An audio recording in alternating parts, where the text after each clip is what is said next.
Տիկին Ավանեսյան, կառավարության ես հիվանդ ես ոնց եք աշխատում,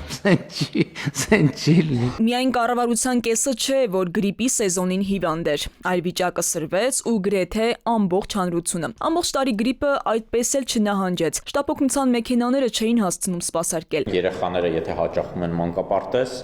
հիմնականում փակ տարածքներում են կենտրոնանում եւ բնականաբար եթե նաեւ փակ տարածքը ջեռուցվում է,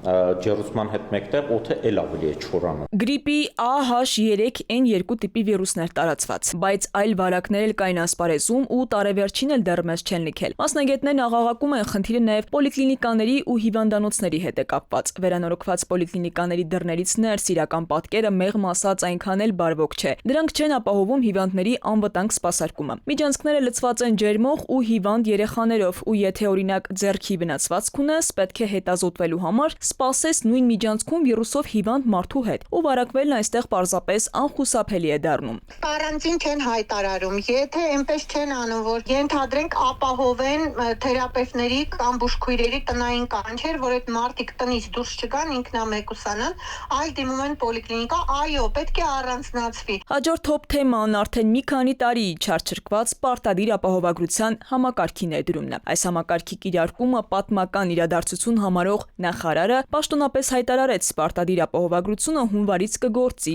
200,000 դրամ աշխատավարձ ստացողները եկող տարվանից 10,000 դրամ քիչ աշխատավարձ կստանան։ Այն կուղղվի պարտադիր ապահովագրությանը։ Պետությունը նույն գումարն է սահմանել եւ 200,000 դրամ աշխատավարձ ստացողի եւ 1 միլիոն դրամ ստացողի համար։ Մինչև այսօր դեռ չգիտենք, թե ապահովագրական ծառայությունների փաթեթում ինչ է ներգրաված լինելու։ Կարելի է ենթադրել, որ ինքը շատ նման է լինելու պետական պատվերով իրականացվող ծառայություններին։ Քաղաքացին գնում է եւ ստանում է տարբեր, այսպես ասած, պատասխաններ, պետպատվերը վերջացել է, պետպատվերի գումար չկա, հերթագրումներ եւ այլն, նույնը լինելու է այդ ժամանակ։ Համակարգը ըստ վարչապետի նույնիսկ համապարփակ չէ, քանի որ ոչ բոլոր ծառայություններն է ծածկում։ Նախարար Ավանեսյանն էլ սակայն հակառակ պնդումներ առաջ բերում։ Մեզ համար դրել էինք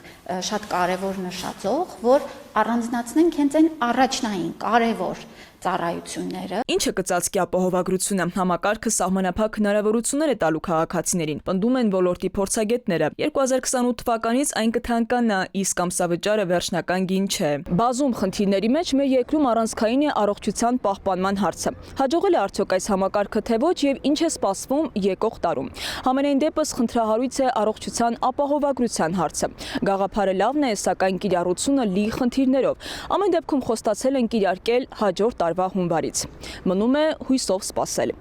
Շնորհավոր ամանոր եւ Սուրբ Ծնունդ։ Քնարիկ Պետրոսյան, Վահրամ Ավոյան, ժամը լրատվական։